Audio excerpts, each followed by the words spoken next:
Ferrari's testing reveals the reason for testing troubles. Williams delays new car after car issues exposed, and Mercedes is looking insane for the new season.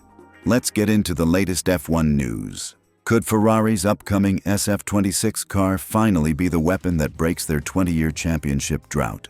With Lewis Hamilton and Charles Leclerc working around the clock on development, this could be the most important Formula One car launch in decades. Formula One fans, we're witnessing something extraordinary happening behind the scenes at Maranello right now. While other teams are taking their winter breaks, Ferrari's star drivers are burning the midnight oil, deeply embedded in creating what might become the most revolutionary car in recent F1 history. Today, we're diving into why this SF26 project represents a make-or-break moment for everyone involved, and how the 2026 regulation changes could completely reshape the championship landscape. Before we get started, make sure you hit that subscribe button and ring the notification bell because we're going to be covering every twist and turn of this fascinating Ferrari story as it unfolds throughout 2026. Let's talk about the elephant in the room first. Ferrari hasn't won a championship since 2008. Think about that for a moment.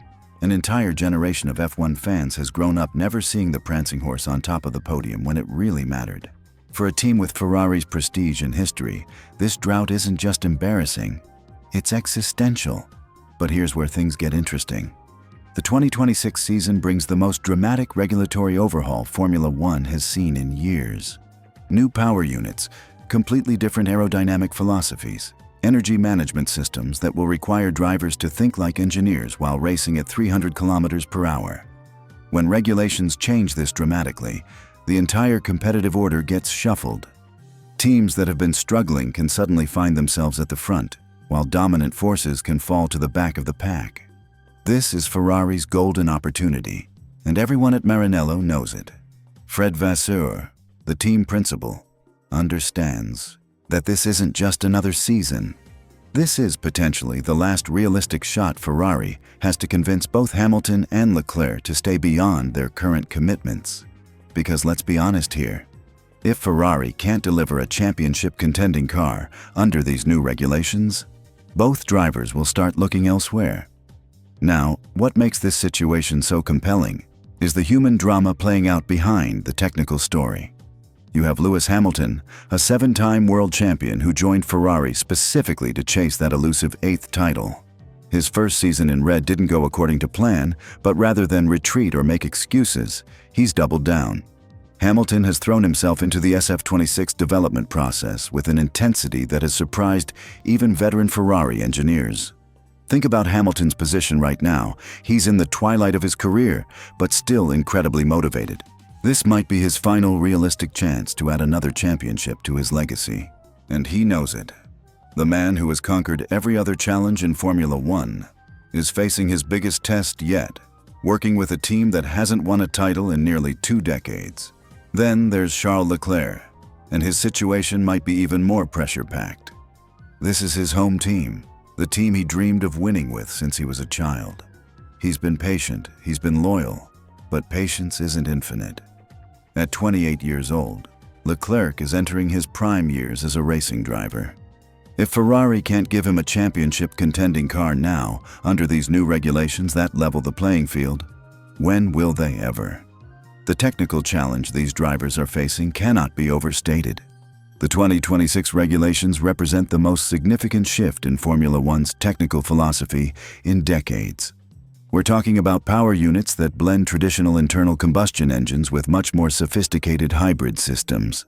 Energy management becomes so critical that drivers will need to be part engineer, part strategist, and part racing driver all at once. But here's what's fascinating about Ferrari's approach. Instead of keeping their drivers at arm's length from the technical development, they've made Hamilton and Leclerc integral parts of the engineering process. Both drivers are spending countless hours in simulators, not just learning to drive the new car, but actually helping to shape how it's designed. This level of driver involvement in car development isn't standard practice across all teams. Some organizations prefer to have their engineers design the car and then teach the drivers how to extract performance from it. Ferrari is taking the opposite approach. They're betting that Hamilton and Leclerc's combined experience and intuition can guide the development process toward solutions that might not be obvious from pure engineering analysis. Hamilton brings something unique to this process. He's experienced more regulation changes than almost any driver in Formula One history. He knows what it feels like when the rulebook gets rewritten and everyone has to start from scratch. That institutional memory of how to navigate technical upheaval could be invaluable for Ferrari's engineering team. Meanwhile, Leclerc brings intimate knowledge of Ferrari's recent struggles and an understanding of where the team has historically made mistakes. He's lived through multiple development cycles with this organization, so he knows their strengths and weaknesses better than anyone. The energy management aspect of the new regulations deserves special attention because it's going to fundamentally change how Formula One races unfold. Drivers will need to monitor and optimize multiple energy systems throughout each race, making split-second decisions about when to deploy electric power, when to harvest energy, and how to balance performance with efficiency. This isn't just about pressing buttons on a steering wheel. Drivers will need to develop an intuitive understanding of these complex systems, almost like developing a sixth sense for energy flow. The drivers who master this quickest will have a massive advantage, especially in the early part of the regulation cycle, when teams are still learning how to optimize these systems. Ferrari's decision to involve their drivers so deeply in development suggests they understand this reality. Rather than trying to teach Hamilton and Leclerc how to manage systems that engineers designed in isolation, they're creating systems that work intuitively with how these specific drivers think and react under pressure. But let's talk about the stakes here because they're absolutely massive. If Ferrari nails the SF26, they could potentially dominate the early years of this new regulation cycle. Teams that get the fundamental concept right from the beginning often maintain their advantage for several seasons, while competitors struggle to catch up. On the flip side, if Ferrari gets it wrong, they could be looking at another half-decade of mediocrity. And that would almost certainly mean losing both Hamilton and Leclerc. Hamilton isn't going to stick around for a rebuilding project at this stage of his career, and Leclerc's patience with Ferrari's promises has limits. The psychological pressure on everyone involved must be incredible. Ferrari's engineers know they're not just designing a car, they're potentially designing the future of the team. Hamilton knows this might be his last realistic shot at an 8th championship. Leclerc knows this might determine whether his childhood dreams come true or whether he needs to find success elsewhere. What makes this even more intriguing is the secrecy surrounding the SF26's development. While we know both drivers are heavily involved, the specific details of what they're working on remain closely guarded. Are they focusing primarily on aerodynamic efficiency, power unit integration, energy management strategies, suspension, philosophy? The fact that both drivers are speaking publicly about their involvement suggests Ferrari wants to manage expectations while also signaling their commitment to getting this right. They want fans and competitors to know they're taking an unprecedented approach, but they don't want to reveal their specific technical direction. Looking at the broader competitive landscape, Ferrari's approach makes even more sense. Red Bull has been dominant recently, but they're facing the same regulatory reset as everyone else. Mercedes has struggled with recent regulation changes, but has massive resources and experience. McLaren has been resurgent and could be dangerous under new rules. This regulatory reset essentially gives Ferrari permission to dream big again. All their recent struggles become irrelevant if they can create a superior car under the new rules. The SF26 isn't just another development project. It's Ferrari's chance to rewrite their story. The timing couldn't be more perfect for Ferrari's ambitions. They have two world-class drivers who are hungrier than ever. They have a technical team that has learned hard lessons from recent failures. And they have a regulatory environment that rewards innovation and fresh thinking over incremental improvement. As we watch this story unfold throughout 2026, remember that we're potentially witnessing the beginning of a new era in Formula One. The SF26 could be the car that finally brings Ferrari back to championship glory, or it could be another chapter in their recent history of unfulfilled promise. What do you think? Can Ferrari finally deliver on their potential? Or will this be another case of raised expectations followed by disappointment? Drop your predictions in the comments below, and don't forget to subscribe for all our upcoming coverage of the SF26's development and Ferrari's championship chase. This is going to be one of the most fascinating seasons in Formula One history, and we'll be covering every dramatic moment as it happens. Williams just dropped the most shocking news in Formula One, and honestly, nobody saw this coming. While every other team on the grid is getting their shiny new cars ready for Barcelona testing next week, Williams has just announced they won't even show up.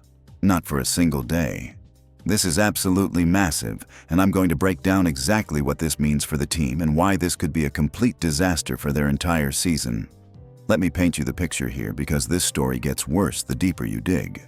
Back in December, James Vowles was practically glowing when he talked about Williams' progress toward the new regulations. The team principal was so confident, he even said they didn't want to be caught off guard again like they had been in previous years. Sound familiar? Well, buckle up, because that's exactly what just happened. Here's what makes this situation so incredibly ironic. Vowles spent basically the entire last year telling anyone who would listen that Williams was abandoning their previous car development early to focus entirely on the new generation. He was more vocal than literally any other team principal about this strategy. Williams supposedly started working on their new car before anyone else on the grid. They had the biggest head start possible, and yet here we are with them missing the entire first week of testing. Think about what that means for a second. Every single team, including the brand new Cadillac outfit, has managed to get their cars ready for at least some running. Even Cadillac, who are entering their very first Formula One season, successfully completed their filming day at Silverstone. Sure, it was just a basic version of their car, but they still hit that crucial milestone.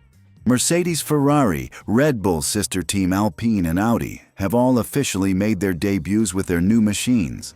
But Williams? They're sitting this one out entirely, and the reason is absolutely devastating for the team.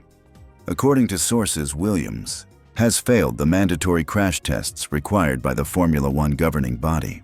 Every single car must pass these safety requirements before it's allowed to turn a wheel on track. No exceptions. And right now, Williams' car simply doesn't meet those standards.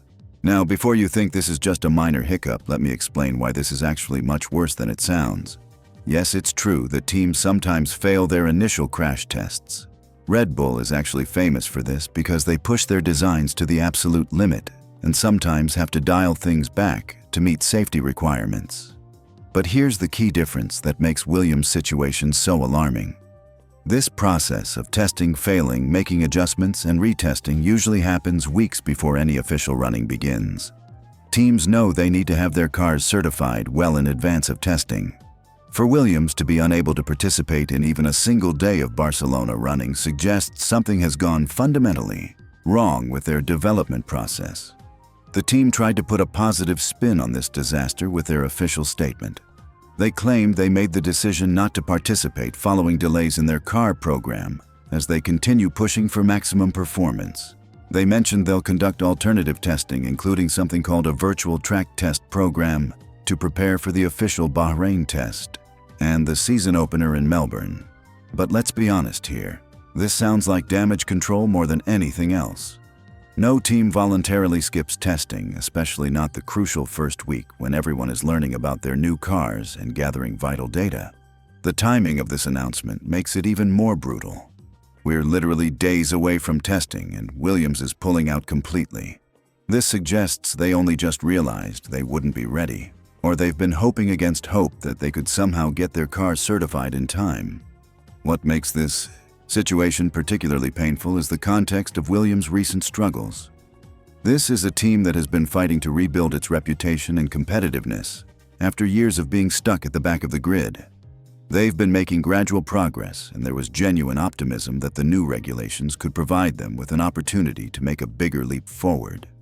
Vowles has been positioning himself and the team as forward-thinking and strategic in their approach to these new rules. The narrative was that Williams learned from their past mistakes and was being smarter about resource allocation and development timing. This crash test failure completely undermines that narrative and raises serious questions about what's really happening behind the scenes at Grove.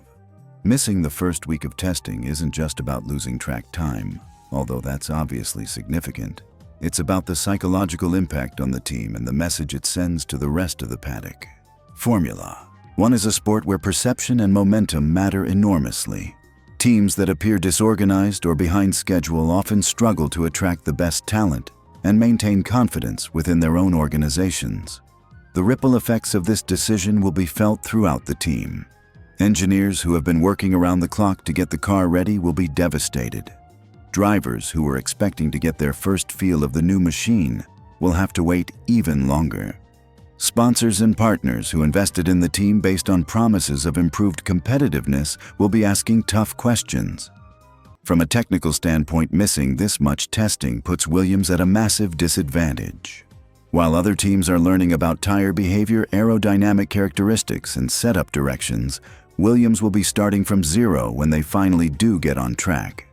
In a sport where marginal gains matter enormously, this kind of setback can take months to recover from. The Barcelona test isn't just about running laps. It's about understanding how the car behaves in different conditions, testing various setup configurations, and identifying potential reliability issues before the season begins. Other teams will have a week's worth of data and experience that Williams simply won't have access to. What's particularly concerning is that this isn't Williams' first rodeo with development delays and organizational challenges. The team has a recent history of struggling with project management and resource allocation. Many fans and observers hoped that Vowell's leadership would mark a turning point, but this latest setback suggests some fundamental issues remain unresolved. The financial implications are also significant. Every day a Formula One car isn't running is money being burned without any return on investment. Testing time is incredibly valuable and expensive, and Williams has just voluntarily given up an entire week of it. That's not just the direct costs, but also the opportunity cost of falling behind their competitors. Looking ahead, Williams now faces an uphill battle to be ready for the Bahrain test, which serves as the final preparation before the season opener in Melbourne. They'll be under enormous pressure to get their car certified quickly, while also trying to catch up on all the development work they should have been doing this week.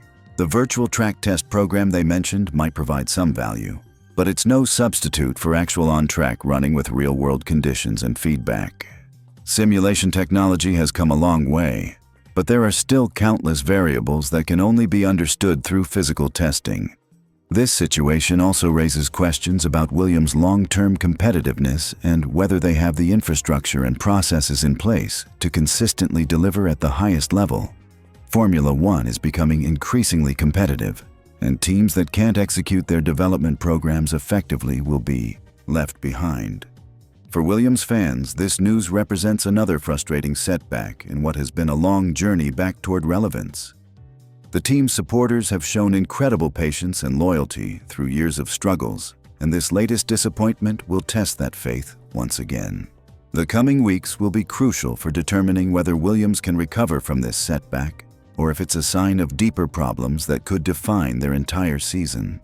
The moment everyone saw Mercedes unveil their 2026 Formula One car, the W17 at Silverstone, you could practically feel the entire paddock holding its breath. And here's why that should terrify every other team on the grid. Look, I've been covering Formula One for years, and I can tell you that winter testing reveals are usually exercises in carefully managed expectations. Teams show up, run their cars conservatively, and tell everyone they're just focused on reliability. But what Mercedes just pulled off at Silverstone? That wasn't your typical shakedown run. That was a statement.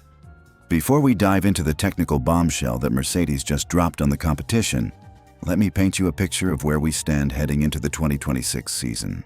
The sport is entering a completely new regulatory era, and historically, regulation changes create massive shifts in the competitive order. Teams that dominated can suddenly find themselves at the back, while others emerge as surprise contenders. But here's the thing about Mercedes.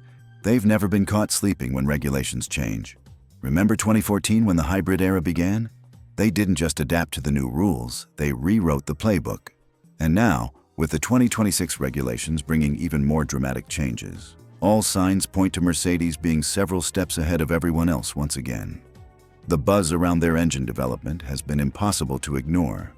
Industry insiders have been whispering for months about Mercedes' approach to the new power unit regulations, and those whispers just got a lot louder.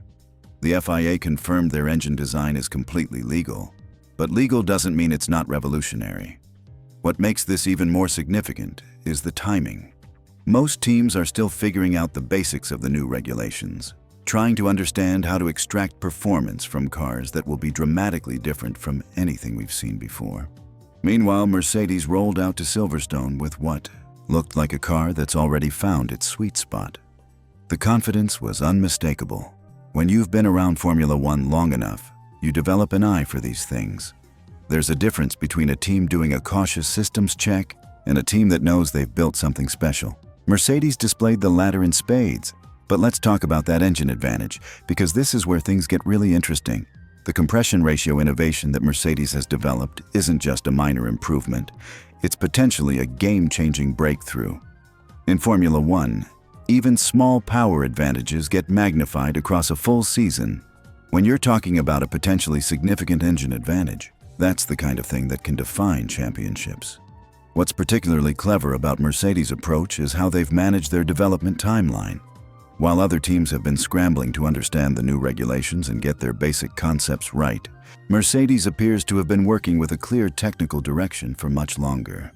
That head start in development time could prove crucial as teams race to unlock performance from these radically different cars.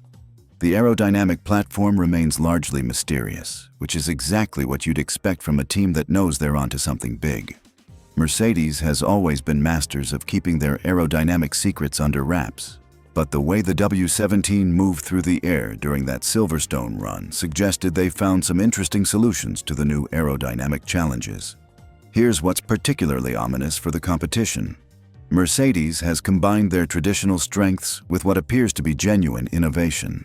Their infrastructure remains world-class, their resources are substantial, and their technical team has proven time and again that they can extract maximum performance from regulation changes. Add a potentially superior engine to that mix, and you have a recipe for domination. The early resource allocation strategy that Mercedes employed for 2026 is already paying dividends. While some teams were still fighting for 2025 championships and dividing their attention between current performance and future development, Mercedes made the strategic decision to prioritize their 2026 project earlier than most. That calculated gamble appears to be paying off spectacularly. But perhaps the most telling aspect of that Silverstone debut wasn't what we saw on track. It was the reaction from rival teams. The usual preseason diplomatic language was notably absent. Instead, there was a palpable sense that Mercedes had just raised the bar significantly, and other teams were scrambling to understand exactly how far behind they might be. The compression ratio advantage alone could be worth several tenths per lap, which in Formula One terms is absolutely massive. But combine that with what appears to be a well-sorted aerodynamic package and Mercedes' legendary operational excellence, and you're looking at a potentially dominant combination. What makes this situation even more concerning for Mercedes' rivals is the cascading effect of early advantages. In Formula One, teams that start the season ahead have more resources to devote to development throughout the year. They're not spending time and money trying to fix fundamental problems because they got the basics right from day one. The psychological impact cannot be understated either. When one team displays such confidence and apparent performance advantage before the season even begins, it creates pressure throughout the rest of the field. Teams start making desperate moves, taking bigger risks, and sometimes compromising their development in pursuit of quick solutions. Mercedes has also benefited from stability within their technical team and a clear development philosophy that spans multiple seasons. While other organizations have experienced leadership changes or strategic shifts, Mercedes has maintained consistency in their approach to these new regulations. Looking at the broader competitive landscape, the teams that were expected to challenge Mercedes in 2026 now face an even steeper mountain to climb. The traditional powerhouses will need to find answers quickly, while the midfield teams may find themselves fighting for scraps rather than genuine podium opportunities. The timing of this advantage is particularly crucial because 2026 represents a multi-year regulatory cycle. Teams that get these new regulations wrong won't just suffer for one season. They could be playing catch-up for years. Mercedes appears to have positioned themselves perfectly for sustained success. As we head toward the first race of the 2026 season, that Silverstone shakedown will be remembered as the moment when Mercedes served notice to the rest of Formula One. They didn't just unveil a new car. They demonstrated that they've once again figured out how to master a regulation change before their competitors even fully understood the challenge. The W17's debut wasn't just impressive, it was ominous for everyone else who thought they had a chance at stopping Mercedes' return to dominance. The 2026 Formula One season might be decided before it even begins. What if I told you that Formula One's most dominant team just admitted they might lose their superstar driver? Red Bull Racing, the powerhouse that's crushed the competition for years, has essentially confessed that keeping Max Verstappen beyond 2026 could be mission impossible. And honestly, this revelation should terrify every Red Bull fan watching right now. Let me paint you a picture of just how precarious this situation really is. We're talking about a four-time world champion who could theoretically walk away from the team that made him a legend. The same driver who's delivered championship after championship is now being courted by rival teams, and Red Bull knows they're walking a tightrope. Here's what most people don't realize about Verstappen's contract situation. There was actually an exit clause that could have seen him leave Red Bull before 2026 even arrived. The catch? He could only activate this escape route if he found himself sitting below third place in the championship standings at the summer break. Talk about a high-stakes gamble. The irony of this whole situation is absolutely mind-blowing. Verstappen's own success became his prison, in a way. Because he managed to stay marginally ahead of George Russell in the standings, that exit clause became worthless. Russell's negotiations with Mercedes got delayed precisely because they were chasing Verstappen so hard. It's like a chess match where everyone's playing 4 moves ahead, and sometimes the pieces lock each other in place. But here's where things get really interesting. Red Bull isn't just worried about contract clauses or rival team advances. They're facing something much more fundamental and potentially devastating. Starting in 2026, Formula One is introducing completely new technical regulations, and Red Bull is making a massive leap from being a customer team to manufacturing their own engines. Think about that for a second. This is the same team that's dominated the sport, with engines supplied by others. Now they're essentially starting from scratch in one of the most complex areas of modern Formula One technology. It's like being a master chef who's always worked with ingredients supplied by others, and suddenly deciding to grow everything from seed. The scale of this undertaking is absolutely staggering. Red Bull Powertrains now employs over 700 people. That's not just a department, that's practically a small city dedicated to engine development. They've been aggressively recruiting experienced engineers from established manufacturers like Mercedes and Honda. It's become this incredible battle for talent, like a high-tech arms race happening behind closed doors. What's fascinating is that Red Bull has been working on similar compression ratio solutions to Mercedes for their new engines. Industry insiders see this as a promising sign that they're not just throwing money at the problem, they're actually developing competitive technology. But developing technology and making it work reliably under race conditions are two completely different challenges. Normally, when a team makes the transition to manufacturing their own engines, they set modest expectations for their first season. They understand there will be growing pains, reliability issues, and a learning curve that could last several years. But Red Bull doesn't have that luxury, and it's entirely their own fault. Their winning history has created this impossible standard they have to meet. As the most successful Formula One team of the 21st century, they can't just show up and say they're learning. Their fans expect victories, their sponsors demand results, and most importantly, Max Verstappen expects a car capable of fighting for championships. This creates an absolutely brutal catch-22 situation. Red Bull needs to deliver a competitive engine package immediately to keep Verstappen happy. But engine development typically requires years of gradual improvement and refinement. They're essentially trying to sprint a marathon while carrying extra weight. The pressure on their engineering team must be overwhelming. Laurent Mekies and his crew know that every decision they make could determine whether the greatest driver of his generation stays or goes. Imagine having that responsibility weighing on your shoulders every single day. What makes this even more dramatic is the timing. The automotive industry is shifting toward electrification, and Formula One's 2026 regulations reflect that trend. The new power units will have significantly more electrical energy recovery and deployment. Teams that master this hybrid technology will have a massive advantage, while those that struggle will be left behind. Mercedes has years of hybrid engine experience. Ferrari has been building engines for decades. Honda brings massive corporate resources and technological expertise. Red Bull is the newcomer trying to crash an exclusive party, where everyone else already knows the rules. But here's what gives me chills about this whole situation. Red Bull's admission that keeping Verstappen will be difficult isn't just about engines or regulations. It's an acknowledgement that their dominance might be ending. Think about what that means for Formula One as a whole. For years, Red Bull and Verstappen have been this unstoppable combination. Their success has shaped the entire competitive landscape of the sport. If that partnership dissolves, we're looking at a complete reshuffling of power in Formula One. Mercedes could regain their championship-winning form. Ferrari might finally capitalize on their potential.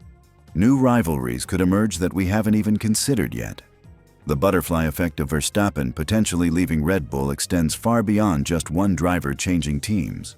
It could trigger a domino effect of driver moves, engineer transfers, and strategic shifts that reshape the entire grid. George Russell, staying at Mercedes instead of being pushed out by Verstappen, has already had consequences we're still seeing play out. Red Bull's honesty about their challenges is both refreshing and terrifying. Most teams would never publicly admit that keeping their star driver might be difficult.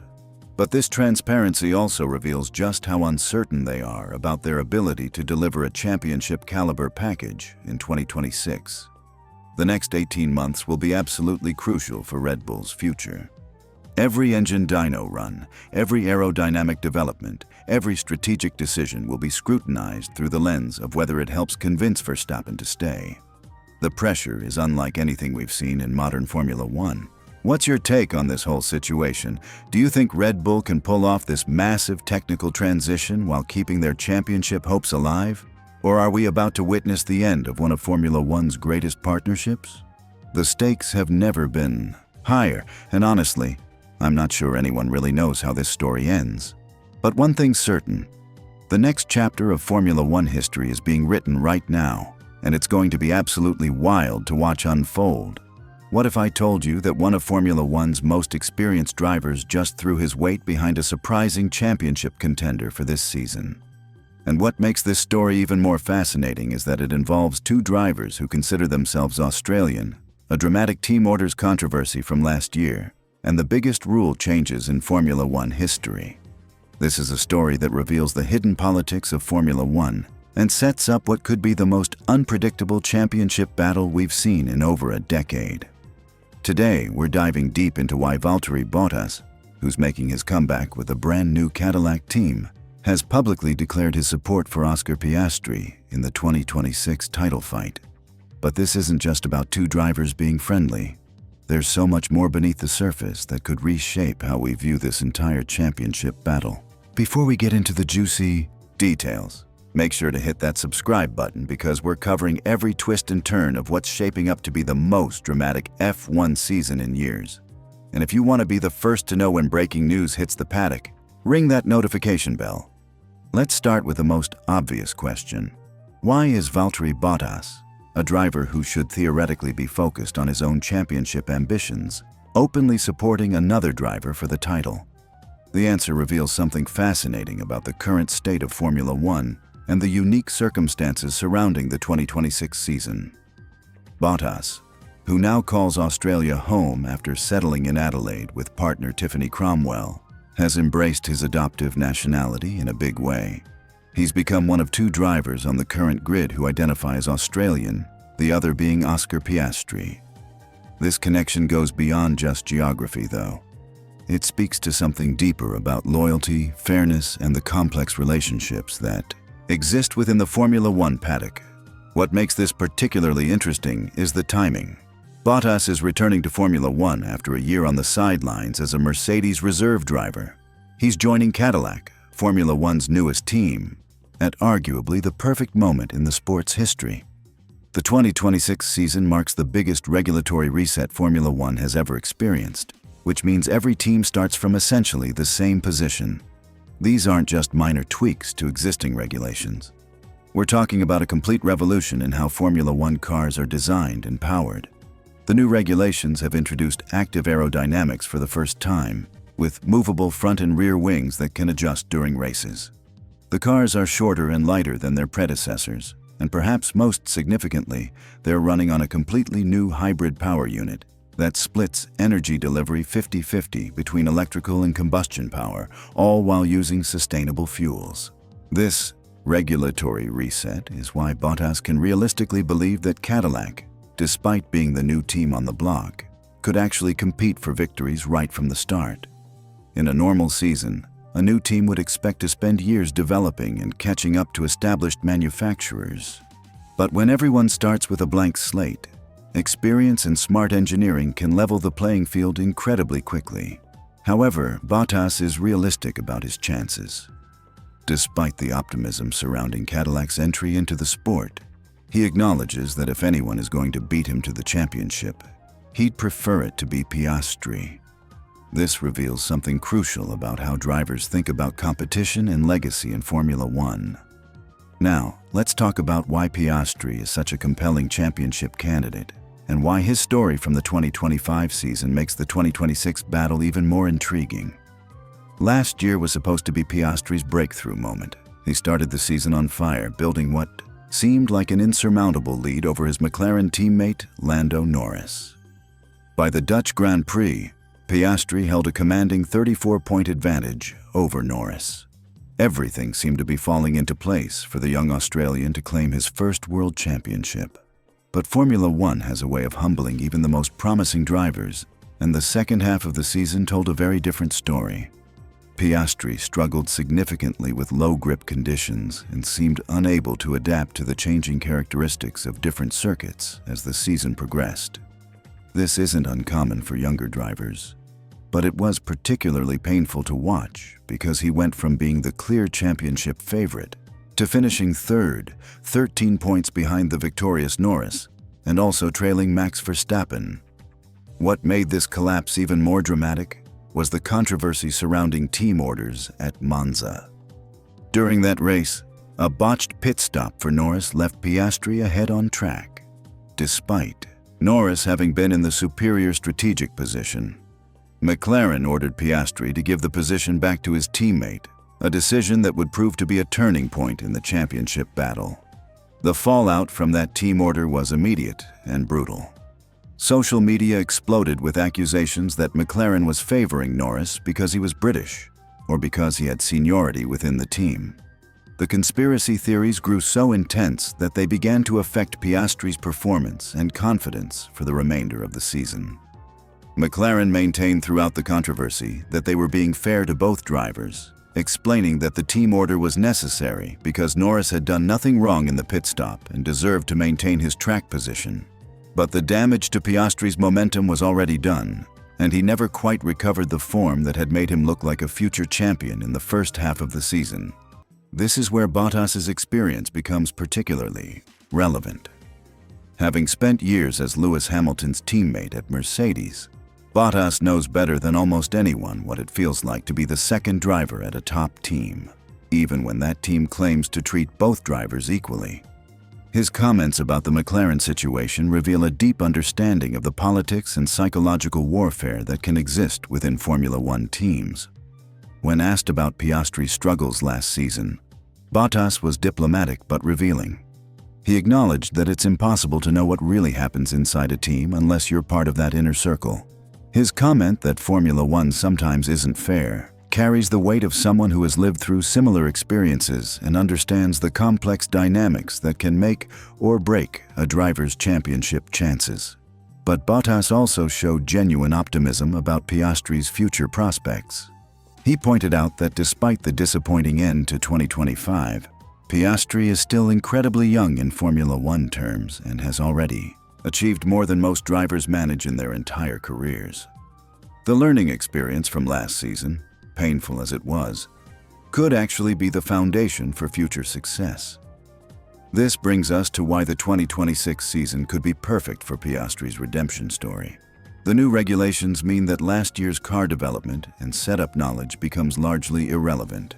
Every driver will be learning how to extract performance from completely different machinery, which could actually benefit someone like Piastri, who struggled with specific car characteristics last season.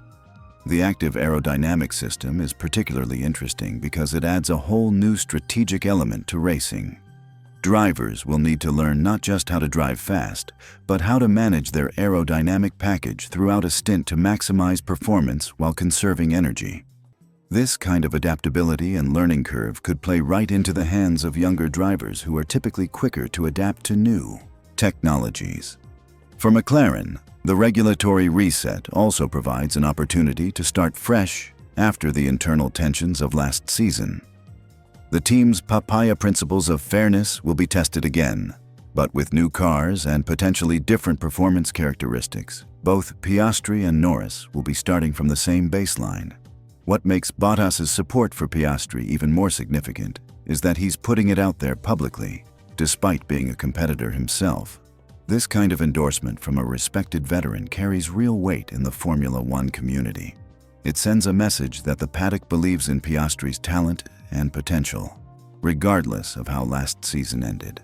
The Australian connection between Bottas and Piastri also highlights how modern Formula One drivers think about nationality and identity. Bottas has genuinely embraced Australian culture and lifestyle, making Adelaide his home base and fully integrating into the local community. His support for Piastri isn't just diplomatic politeness, but reflects a real sense of connection and shared identity. From a strategic perspective, Bottas's public backing of Piastri could also be seen as a psychological move. By positioning himself as supportive rather than threatening, he might be trying to build alliances for the future while managing expectations around Cadillac's immediate competitiveness. The 2026 championship battle is shaping up to be one of the most unpredictable in recent memory. With new regulations leveling the field, experienced drivers like Bottas bringing fresh perspectives to new teams, and young talents like Piastri looking for redemption, we could see surprises at every race. The fact that one of the sport's most experienced drivers is publicly backing a young competitor speaks to the respect that Piastri has earned within the paddock, despite his disappointing end to last season. It also suggests that the traditional hierarchies and allegiances in Formula One might be shifting as the sport evolves. As we head into this revolutionary season, keep an eye on both of these Australian drivers. Whether Bottas can deliver on Cadillac's ambitious promises, or Piastri can bounce back from adversity to claim his first championship, their stories are going to be central to what promises to be an unforgettable year in Formula One. What do you think about Bottas backing Piastri for the title? Do you believe the new regulations give Cadillac a real shot at competing for wins? Let me know in the comments below. And don't forget to subscribe for all the latest Formula One analysis and breaking news. The 2026 season is going to be incredible, and you won't want to miss a single moment of the action.